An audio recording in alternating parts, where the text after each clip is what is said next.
Assalamualaikum warahmatullahi wabarakatuh. Perkenalkan, saya Wadesker Fahmi Anggraini dari jurusan Pendidikan Geografi, Fakultas Keguruan dan Ilmu Pendidikan Universitas Haloleo. Tujuan saya membuat video ini adalah untuk menyelesaikan ujian tengah semester dari mata kuliah Pendidikan Inklusif. Menurut saya, pendidikan inklusif adalah sebuah solusi, karena melalui pendidikan inklusif ini diharapkan anak berkelainan atau berkebutuhan khusus dapat dididik bersama-sama dengan anak normal lainnya. Tujuannya adalah tidak ada kesenjangan di antara anak berkebutuhan khusus dengan anak normal lainnya. Diharapkan pula anak dengan kebutuhan khusus dapat memaksimalkan potensi yang ada dalam dirinya. Hal ini dilandasi oleh kenyataan bahwa di dalam masyarakat terdapat anak normal dan anak berkebutuhan khusus yang tidak dapat dipisahkan sebagai suatu komunitas. Oleh karena itu, anak yang berkebutuhan khusus perlu diberikan kesempatan yang sama dengan anak normal lainnya untuk mendapatkan pelayanan pendidikan di jenjang pendidikan yang ada. Jadi dapat dikatakan bahwa pendidikan inklusif itu merupakan sebuah solusi. Pengertian pendidikan inklusif menurut Staub dan Peck.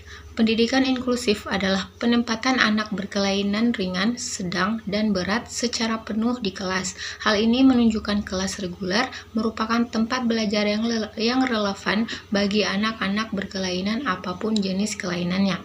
Kemudian menurut MEF Baihaqi dan M. Sugiyarmin, pendidikan inklusif adalah mengenai hak setiap siswa atau perkembangan individu, sosial, dan intelektual. Para siswa harus diberi kesempatan untuk mencapai potensi mereka.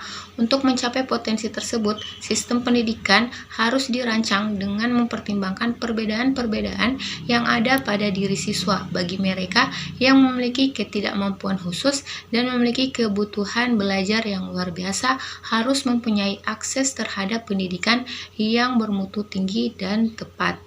Kemudian pendidikan inklusif menurut saya pribadi merupakan suatu pelayanan pendidikan yang khusus diberikan kepada anak berkebutuhan khusus agar anak berkebutuhan khusus bisa bersekolah seperti anak normal lainnya untuk mencapai potensi yang ada pada mereka. Tunanetra yaitu berkurangnya fungsi atau ketidakfungsian indera penglihatan seseorang untuk melihat bayangan benda dalam aktivitas sehari-hari, sehingga membutuhkan pendidikan khusus guna mendukung aktivitas belajarnya. Kemudian faktor penyebab tunanetra berasal dari dalam diri ataupun dari luar diri mereka sendiri. Ada tiga faktor penyebab individu mengalami tunanetra. Yang pertama, prenatal atau sebelum kelahiran, yaitu sebelum anak lahir pada saat masa anak di dalam kandungan dan sudah diketahui sudah mengalami ketunaan. Kemudian yang kedua, neonatal atau saat kelahiran, yaitu periode di mana anak dilahirkan. Kemudian yang ketiga, postnatal atau setelah dilahirkan, yang terjadi setelah anak dilahirkan atau saat anak di masa perkembangan. Kemudian klasifikasi tunanetra, yaitu ada tunanetra ringan, tunanetra setengah berat, dan tunanetra berat. Kemudian karakteristik anak tunanetra. Yang pertama, kognitif, yaitu keterbatasan kemampuan penglihatan berpengaruh pada perkembangan dan proses belajar siswa. Kemudian kedua, akademik. Yang ketiga, fisik. Perbedaan antara tunarungu dan tuli. Kalau tunarungu adalah istilah medis untuk menggambarkan keterbatasan dari sebuah fungsi. Selain itu, tunarungu itu merupakan ketidakmampuan mendengar atau kerusakan indera pendengaran dan terkesan lebih diskriminatif. Sedangkan tuli merupakan istilah budaya atau cara berkomunikasi yang berbeda. Selain itu, tuli memiliki kemampuan berbahasa isyarat.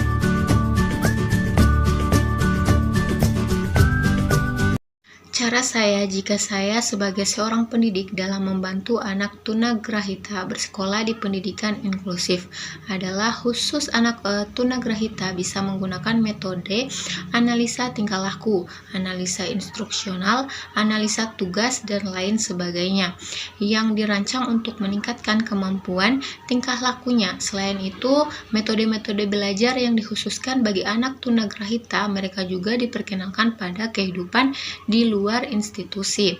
Mereka juga bisa dilatih untuk mengembangkan tingkah laku adaptif melalui metode-metode belajar yang lebih spesifik. Selain itu, bisa menggunakan strategi pembelajaran yang diindividualisasikan di mana mereka belajar bersama-sama dalam satu kelas, tetapi ke dalam dan keluasan materi.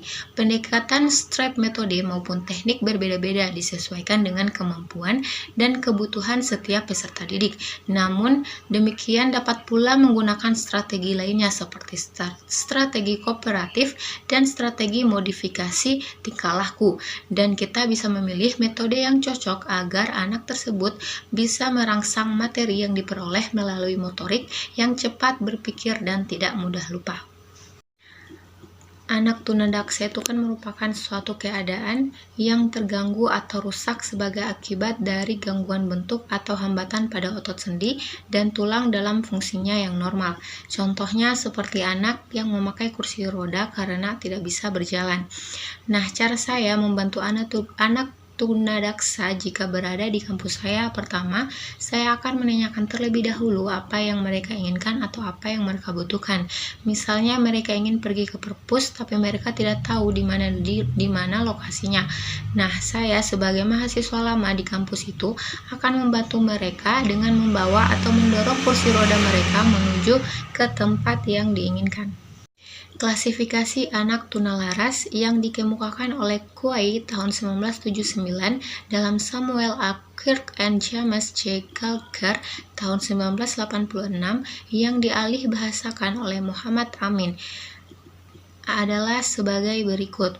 Yang pertama, anak yang mengalami gangguan perilaku yang kacau, mengacu pada tipe anak yang melawan kekuasaan seperti bermusuhan dengan polisi dan guru, kejam, jahat, suka menyerang, dan hiperaktif. Kemudian anak yang cemas menarik diri adalah anak yang pemalu, takut-takut, suka menyendiri, peka, dan penurut. Mereka tertekan batinnya. Nah, kemudian dimensi ketidakmatangan mengacu kepada anak yang tidak ada perhatian, lambat, tak berminat sekolah, kemudian pemalas, suka melamun, dan pendiam. Mereka mirip seperti anak autistik. Kemudian anak agresi sosialisasi mempunyai ciri atau masalah perilaku yang sama dengan gangguan perilaku yang bersosialisasi dengan geng tertentu. Nah, anak tipe ini termasuk dalam perilaku pencurian dan pembolosan. Mereka merupakan suatu bahaya bagi masyarakat umum. Sarana dan prasarana yang perlu disediakan untuk mahasiswa yang terkena disabilitas seperti menyediakan prasarana ruangan belajar yang sudah dilengkapi dengan fasilitas bagi penyandang stabilitas seperti tersedianya sarana kursi roda, walker atau alat bantu jalan dan tongkat.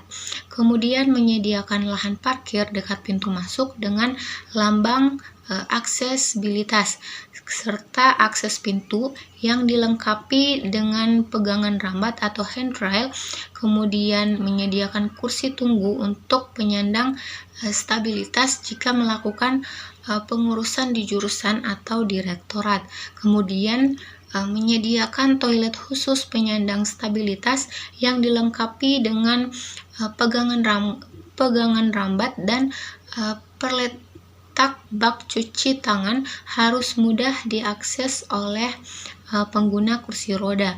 Dalam akses tangan dilengkapi juga dengan handrail untuk anak tangga menggunakan material yang tidak licin dan pada bagian tepinya itu diberi material anti-slip.